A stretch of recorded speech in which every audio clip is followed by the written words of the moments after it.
Indeed, Nabule is not alone. The Nakpanduri Business Senior High School in the Northeast region also lacks access to running water. The over 1,000 students share an algae-infested stream with goats and pigs. 2 boreholes have also broken down. The paramount chief of Nakpanduri, Na David Bila Kansuk, is making a passionate appeal to government to provide the school with potable water. Jojo Kobana has the details of the story. The paramount chief of Nakpanduri in the Northeast region, Na David Gobila Kasuk, is locked up in a meeting with elders of his community. They are discussing developmental issues affecting his people. Many of his people lack access to potable water, but the plight of students of Nakpanduri Business Senior High School worries them more. We have a few boreholes dotted around, but right now most of the boreholes are not serviceable. They are gone bad. And so we resort to drinking from the stream. I'll be happy if you can go down there and see the source of water supply to the Nakpanduri community. We are drinking from the stream because these boreholes are not working. So you can have a ride down there and then you see our source of water supply. Make me so frustrated. So we took a drive down the stream to find the source of his frustration. Students marched from their school down to the stream to fetch water for drinking and also bathing. They have been relying on this water for many years due to lack of running water in the school. The borehole in the school, which served over 1,000 students, has broken down, and so all the students, including teachers, rely on the stream.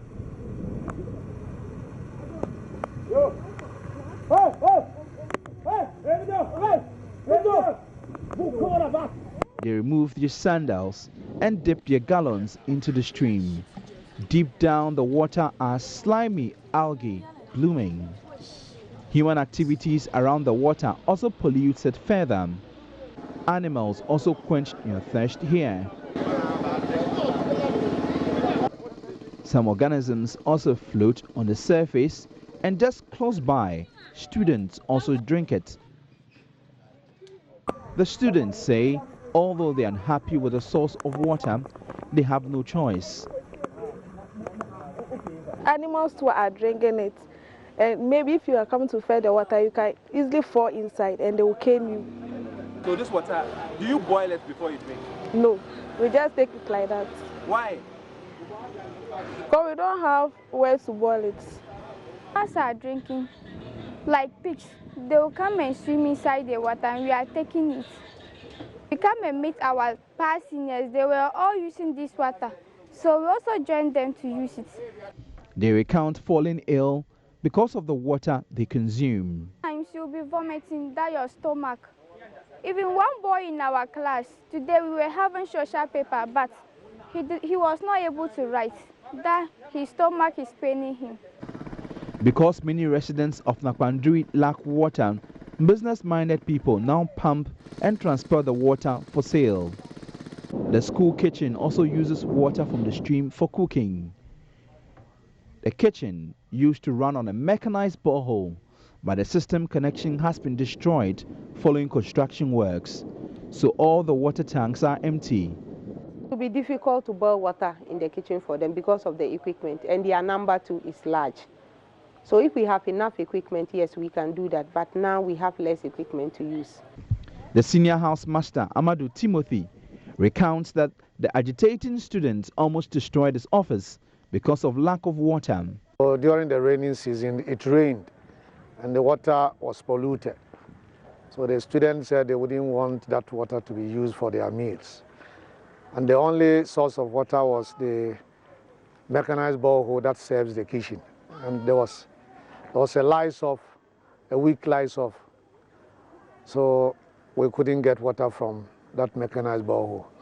So that particular fateful day, they had no water for supper. And we agreed that they would take gari, and they said no. First they agreed, and later they said no because they would use water for the gari. So they didn't understand administration. So finally they had to come and chased us with stones. And finally even burned my office, the senior master's office, because they said if I had been here earlier, they could have gotten water. Amadu Timothy is appealing to government to construct many boreholes, mechanize and link them to the school. We have been running almost every night into the hospital. And we had to send a lot of students complaining of stomach ache, others they vomit, others run diarrhea, and we had to run them to the hospital. If we have water, enough water, we know within the school the water cable is very low. And if we can, but in town is better. So we can get some of the town boreholes mechanized and pipeline into the school. It will help the students from going out of the school. Until then, students will be competing with animals for drinking water. Jojo Kobna, Joy News. Charlie.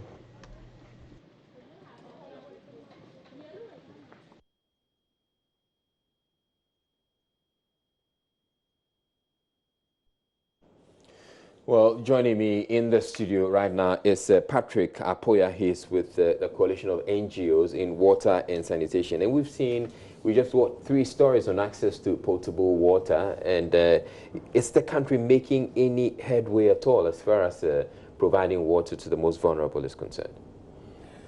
Yes, the country will, in policy and in practice, they seem to be making some effort or expressing some concern.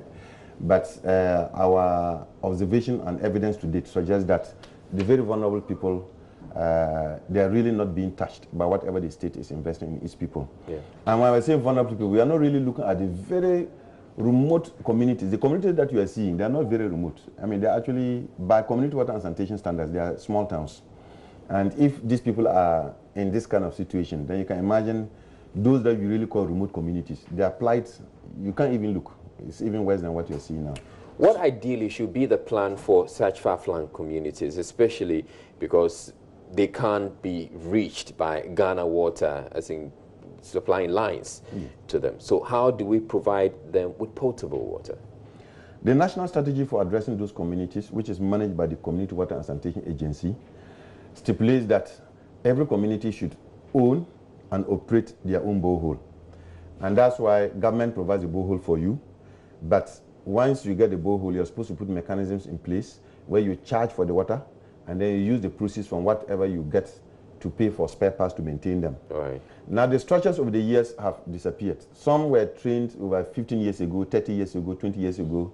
The people have either died, moved, and there's no effort to retrain. So it's a policy failure. The second thing is the policy itself, there's a weakness in the policy itself. Because the entire eastern part of northern region, from Tamale all the way to the northeast region, to the Nanumba districts, all that area is under a zone we call the horseshoe zone, which is a zone that has a certain type of rock that doesn't allow rainwater to percolate. So you don't have groundwater at all. Anytime it rains, it just runs away. Now those people, you will only be lucky to have water in some places, but most places will not have water. And if you tell me that if I don't get water in my community, there's no other option apart from a borehole, then it means those communities are condemned to life forever. That's a policy failure. What can happen in that situation is there are some packets that you could get very high yielding boreholes that you can even mechanize and serve people that are 5 kilometers, 6 kilometers away. Unfortunately, because communities have to own their system, there's nobody that can manage that kind of extension. So it is my community, it's my water. Why will I send it to another community? So again, there's a policy which is working against the people again.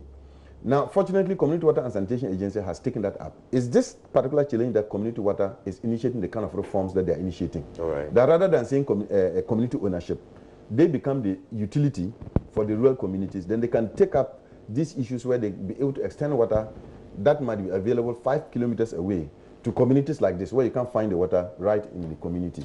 So having talked about these far-flung communities that actually don't have access to potable water, there's also the issue of those with potable water in the cities, who it turns out that the water they're drinking is contaminated.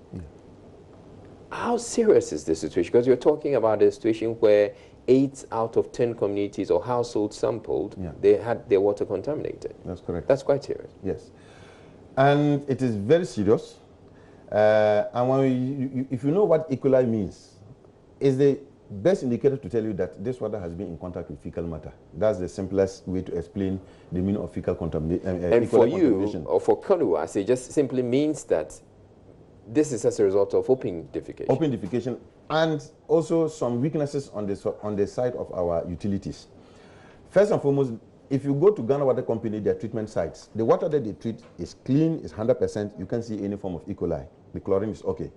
But as it travels along the route, in the cities, the way our pipes are exposed, the one we call the spaghetti lines, once there's a break, there's a possibility that you have intrusion of gutter water, sewage water, into the pipelines. And once it enters, it's constantly contaminating your water. And that is what is causing up to the 60%, 70% of contamination in our households. The second problem is Ghana Water, 6, 7 years ago, when the management was on the Aqua Vitens run, if you remember that management contract, there was a conscious effort to monitor certain indicators. And one of the indicators that was being monitored on Ghana Water was a parameter we call residual chlorine. And the residual chlorine is a measure of excess chlorine that should travel from the source of treatment all the way to your home. That just in case there's some contamination, that excess chlorine will knock off your contamination and you'll still have safe water. For all the 5 years that Aqua Vitens Run operated, Ghana Water Company consistently failed on that particular parameter. And there's no reason for us to believe that currently they are addressing it. And if you know that... Have you checked with them? Right now, I would say for the last 5 years we haven't checked. The kind of report I'm talking about was an independent technical auditor. Yeah. In which case it would be unfair to say that the water is... No, we are not saying it's contaminated. We are saying Ghana Statistical Service. The statistics that we are quoting now is coming from Ghana Statistical Service. It's not coming from an NGO. It's the state authority which is responsible for research. And the last nationwide survey that they did, that we call the multi-cluster indicator survey, examined drinking water quality. Right. And it is from them that indicated that 8 out of 10 households who are using safe water, 6 who are using safe water are contaminated by E. coli. This and was the only way that ago, it can happen, no, this is just 2 years, this is just 2017, 2018, right. This research. And for me, the only 2 reasons that can account for that in an urban area are these 2 causes. All right, so we are in our homes and we have the water coming to us. Yeah. How do we ensure that we don't end up drinking this contaminated water? Or what do we do to our water then? First and foremost, and it should also, everybody should also be concerned about that. There's a whole lot of behaviors we need to change at the household level. Even in Europe, they make an effort to still do what we call the point of use disinfection. So the simplest one are the chlorine tablets, but people are even saying that is far-fetched. There are very simple filters, whether they are clay filters, simple boiling, that you can use to purify your water. You cannot just take water from the tap and drink straightly.